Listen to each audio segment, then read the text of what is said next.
Qual a sua expectativa para o que você vai ouvir agora? Glória a Deus. Querida, minha expectativa é enorme. Eu creio que hoje, depois dessa palavra, coisas vão acontecer na sua vida, que você vai lembrar desse dia e falar: foi o dia em que o nó foi desatado, foi o dia em que o milagre foi liberado, foi o dia em que a glória chegou na minha vida. Quem crê nisso, dá um grito aí. Glória a Deus. Queridos, estamos chegando a mais um ano. Nesse ano, um monte de coisa que a gente queria que acontecesse não aconteceu, sim ou não? Algumas coisas que a gente planejou não aconteceram. Alguns sonhos a gente até engavetou. Por quê? Porque eles não se realizaram. E a pergunta é: como é que fica agora que o país enfrenta um momento ainda de reflexo de pandemia, um reflexo ainda do ficar em casa, e muitas empresas faliram, um momento da economia ainda um pouco perturbada? Como é que fica teu sonho? Como é que fica a tua expectativa? Como é que fica o teu futuro? Nós temos diante de nós um ano. Como que vai ser? Que postura precisamos ter? Eu quero pedir um mínimo de movimentação agora, que você tenha toda a atenção, que você não converse, porque o que eu vou falar aqui pode determinar o rumo da tua história. Eu orei e pedi a Deus uma palavra para a tua vida, e a palavra que eu quero declarar é que é possível você ter o melhor ano da sua vida em 2022, independente de como esteja o Brasil. 2022 você pode viver a maior experiência da sua vida, independente de como esteja o Brasil. Eu quero te garantir que o ano das maiores realizações da sua história não serão definidos pelos prognósticos dos especialistas, dos economistas, dos futuristas.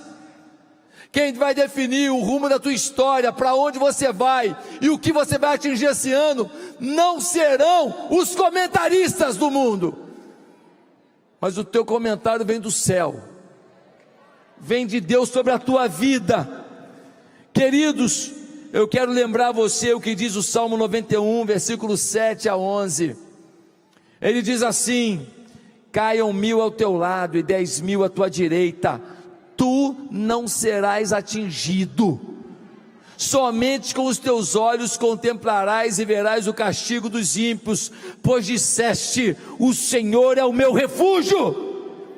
Fizeste do Altíssimo a tua morada, nenhum mal te sucederá, praga nenhuma chegará à tua tenda, porque aos seus anjos dará ordens a teu respeito, para que te guardem em todos os teus caminhos. Aleluia!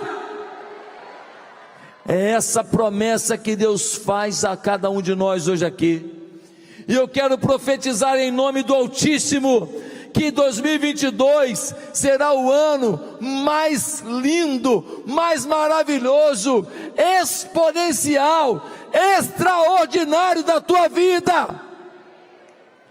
Pastor Josué, como você pode prometer isso?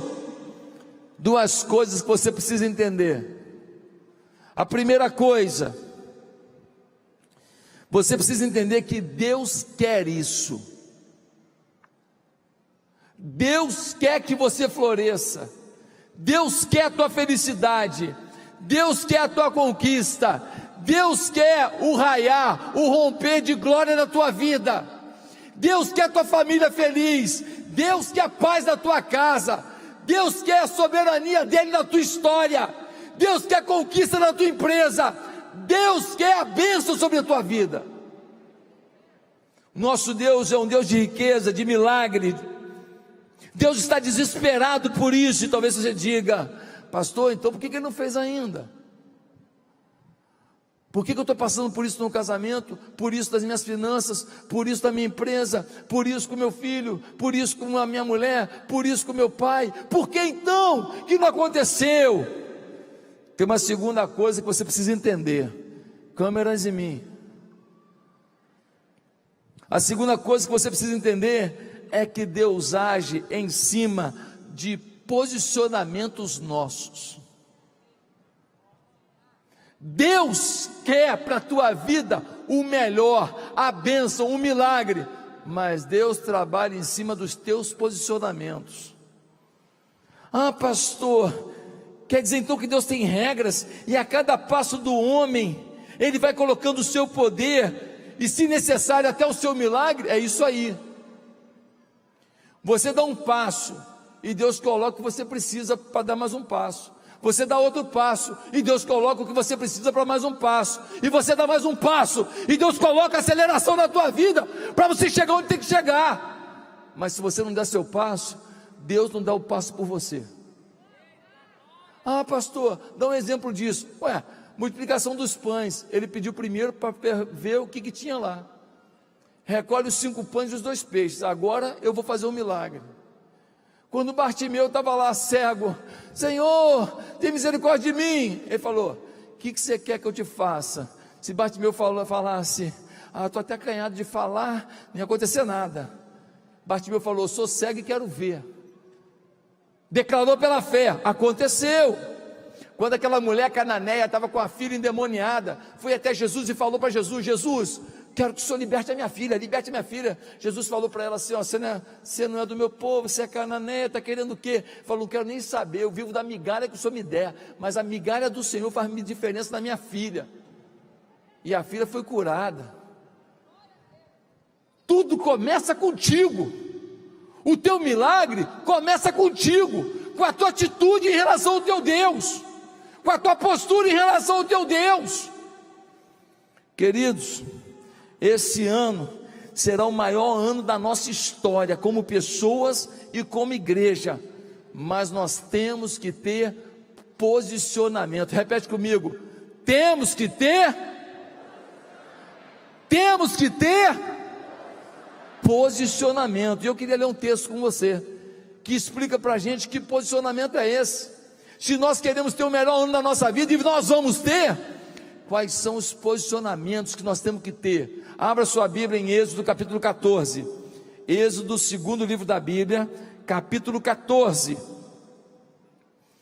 em Êxodo capítulo 14, a partir do verso 1, nós vamos ler o que a palavra de Deus nos esclarece sobre o posicionamento que devemos ter. Diz assim, a perseguição dos egípcios.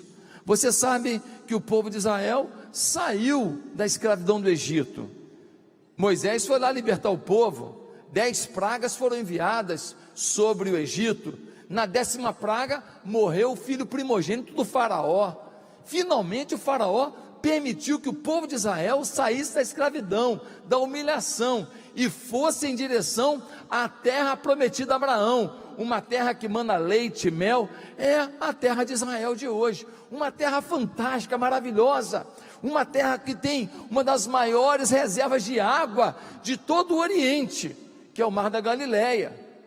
E agora, olha o que acontece no capítulo 14 de Êxodo, a perseguição dos egípcios. Disse o Senhor a Moisés, diga aos israelitas que mudem o rumo e acampem perto de Pi-Hairote, entre Migdol e o mar, acampem à beira-mar, de fronte de Baal-Zefon. O faraó pensará que os israelitas estão vagando, confusos, secados pelo deserto.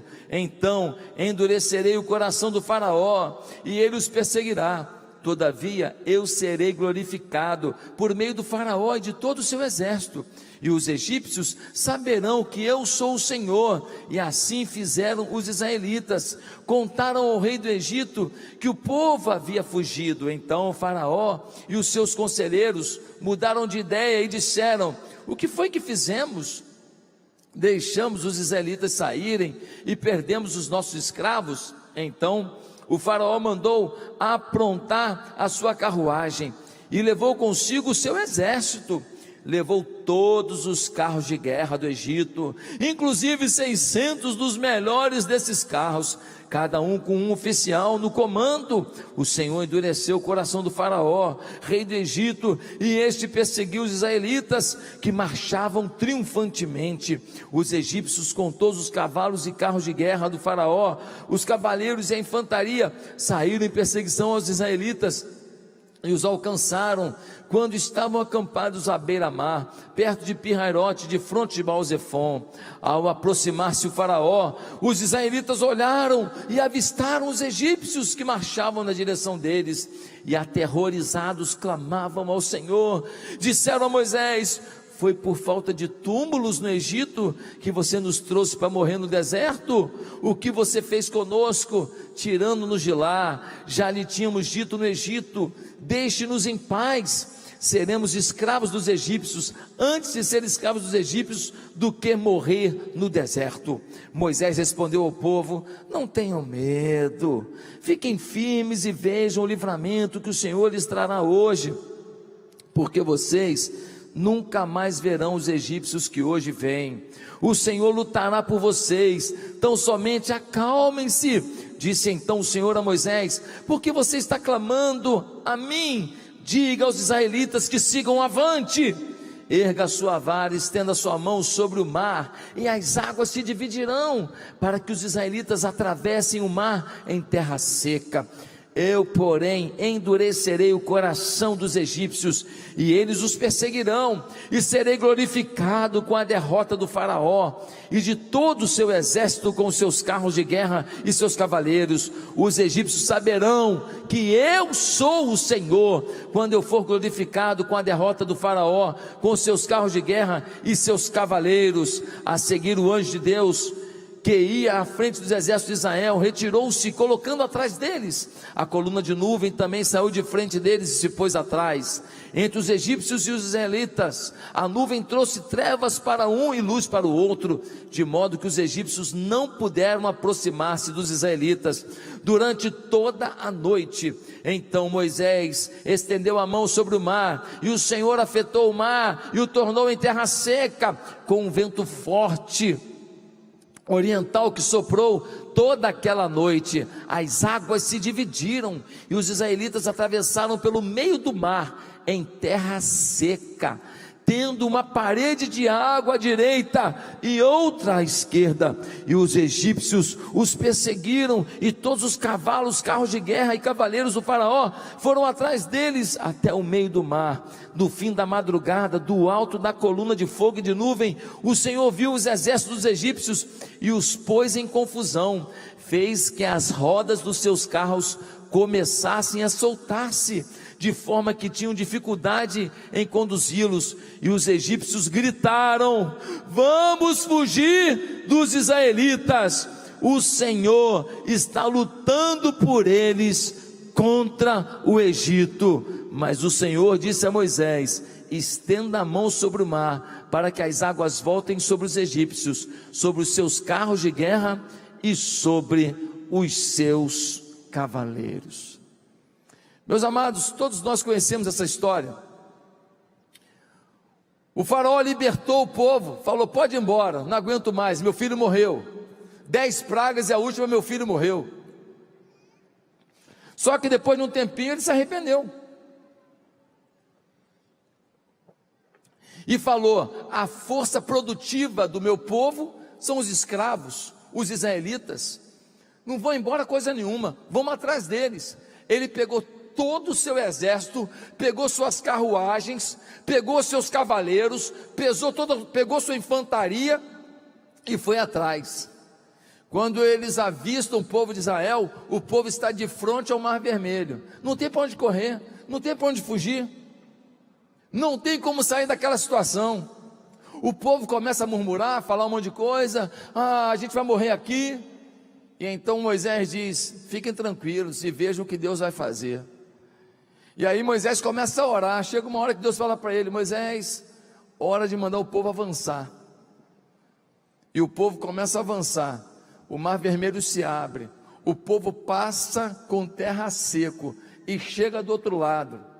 Mas os soldados de Faraó tentam fazer aquilo que o justo fez, aquilo que o povo de Deus fez, e quando eles tentam atravessar, as águas se fecham, e todo o exército de Faraó morre no mesmo dia. Qual é o grande princípio aqui? Do outro lado do Mar Vermelho estava o quê? O sonho. Hoje, último dia do ano, do outro lado desse dia está um novo ano, e nele temos um sonho. Qual é teu sonho? Qual é o teu sonho para a tua família? Qual é o teu sonho financeiro? Qual é o teu sonho para a tua empresa? Qual é o teu sonho espiritual? Qual é o teu sonho na obra de Deus? Qual é o teu sonho? Se o teu sonho é pequeno, esse sonho não é Deus que te deu, porque Deus é grande. Se o teu sonho é mais ou menos, não foi Deus que te deu, porque Deus não é mais ou menos. Conheço um Deus que pega a gente inútil aos olhos do mundo, gente desqualificada aos olhos do mundo, e transforma em gigante, porque Ele é Deus.